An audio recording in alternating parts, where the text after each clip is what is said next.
বিভিন্নভাবে কবিরাজ নামধারী কিছু লোক প্রতারণার ফাঁদ পেতে ৩.৫ লক্ষ টাকার মতো ২৭.৫ ভরি স্বর্ণালঙ্কার তাকে প্রলুব্ধ করে তার সমস্যা সমাধানের কথা বলে নিয়ে চলে যায়।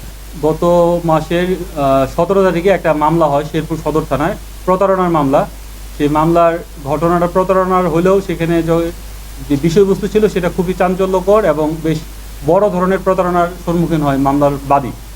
এই ঘটনাটা আমরা জানতে পারি যে ওনার একটা ছোট মেয়ে ১৩ বছর বয়সী, তাকে বিভিন্নভাবে কবিরাজ নামধারী কিছু লোক প্রতারণার ফাঁদ পেতে তার কাছ থেকে প্রায় ৩.৫ লক্ষ টাকার মতো টাকা বিকাশে এবং নগদে নিয়ে নেয়।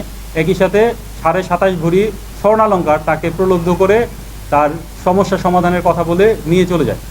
এই তথ্য পাওয়ার সাথে সাথেই আমাদের পিবিআইয়ের প্রধান এডিশনাল আইজিপি জনাব মোস্তফা কামাল স্যার অবগত হয়ে আমাকে সরাসরি স্যার বলে যে মামলাটা নিয়ে কাজ করার জন্য।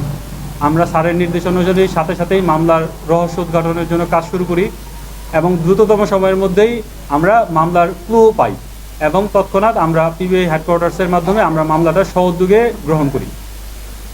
পরবর্তীতে আমরা গত ৯ তারিখে গাজীপুর জেলার শ্রীপুর মাওনা থেকে এই মামলার সাথে সরাসরি জড়িত ২ জন আসামি মুসা এবং রফিককে গ্রেপ্তার করে নিয়ে আসি এবং তাদের কাছ থেকে আমরা মামলার খুব গুরুত্বপূর্ণ কিছু আলামত উদ্ধার করি যে এতে প্রতীয়মান হয় যে তারা এই ঘটনার সাথে সরাসরি সম্পৃক্ত।